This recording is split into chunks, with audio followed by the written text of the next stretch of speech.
विदर्भात उष्णतेच्या लाटेने अंगाची लाहीलाही होतीये। उष्ण लाटेमुळे होरपळ वाढली असून रात्री उष्ण आणि दमट हवामान होत आहे। अनेक ठिकाणी उष्णतेची लाट ते तीव्र उष्णतेची लाट येण्याची शक्यता आहे, तर तुरळक ठिकाणी उष्ण आणि दमट हवामानाचा इशारा देण्यात आलाय।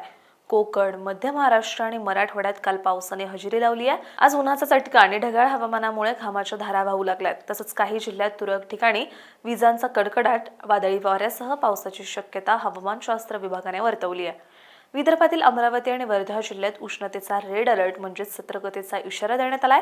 तसंच या दोन जिल्ह्यात रात्री उष्ण व दमट हवामानाचा अंदाज आहे। चंद्रपूर, नागपूर, अकोला जिल्ह्यात अनेक ठिकाणी उष्णतेची लाट ते तीव्र उष्णतेची लाट येण्याची शक्यता आहे, तर तुरळक ठिकाणी रात्री उष्ण व दमट हवामान राहण्याची शक्यता वर्तवण्यात आली आहे।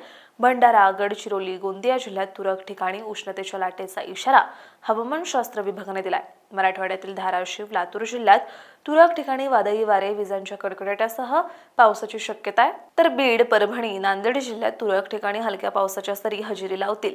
मध्य महाराष्ट्रातील सोलापूर, सांगली, सातारा, कोल्हापूर, पुणे, अहिल्यानगर जिल्ह्यात तुरळक ठिकाणी विजांचा कडकडाट आणि वादळी वाऱ्यासह पावसाचा अंदाज असून नाशिक जिल्ह्यात हलक्या सरी हजेरी लावण्याची शक्यता हवामानशास्त्र विभागाने वर्तवली आहे। तर कोकणातील ठाणे, रायगड, रत्नागिरी, सिंधुदुर्ग जिल्ह्यात विजांच्या कडकडाटासह वादळी पावसाचा इशारा देण्यात आला असून उर्वरित राज्यात कोरड्या हवामानासह उन्हाचा चटका कायम राहण्याचा अंदाज हवामानशास्त्र विभागाने वर्तवलाय। मागील 24 तासात विदर्भातील ब्रह्मपुरी येथे उच्चांकी 47.2 अंश सेल्सिअस तापमानाची नोंद झाली, तर वर्धा येथे 47 अंश सेल्सिअस, अमरावती येथे 46.4 अंश सेल्सिअस, चंद्रपूर येथे 46.4 अंश सेल्सिअस, नागपूर येथे 45.7 अंश सेल्सिअस, यवतमाळ येथे 45.4 अंश सेल्सिअस तापमानाची नोंद झाली।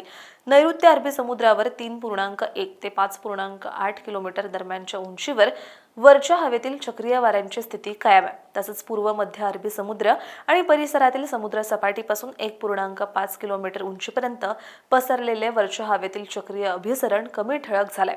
आग्नेय अरबी समुद्र आणि परिसरातील समुद्र सपाटीपासून 3.1 किलोमीटर उंचीवरील वरच्या हवेतील चक्रीय अभिसरण देखील कमी ठळक राहिलंय, तर आग्नेय अरबी समुद्रातील या चक्रीय अभिसरणापासून केवळ आणि दक्षिण तमिळनाडू ओलांडून कोमोरिन क्षेत्रापर्यंत समुद्र सपाटीपासून 3.1 किलोमीटर उंचीवरील हवेचा कमी दाबाचा पट्टा विरळ झाल्याचं हवामान विभागाने सांगितलंय। नैऋत्य मोसमी वारे अर्थात मान्सूनने शनिवारी नैऋत्य अरबी समुद्राच्या काही भागात, आग्नेय अरबी समुद्राच्या काही भागात, कोमोरिन परिसरात तसंच नैऋत्य, आग्नेय आणि पूर्व मध्य बंगालच्या उपसागरात आणि अंदमान समुद्राच्या बहुतांश भागात पुढे प्रगती केल्याचं हवामानशास्त्र विभागाने जाहीर केलंय।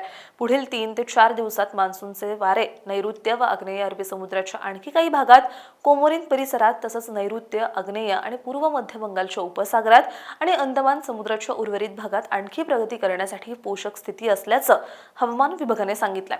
अशाच हवामान अपडेटसाठी ॲग्रोवनला सबस्क्राईब आणि फॉलो करायला विसरू नका।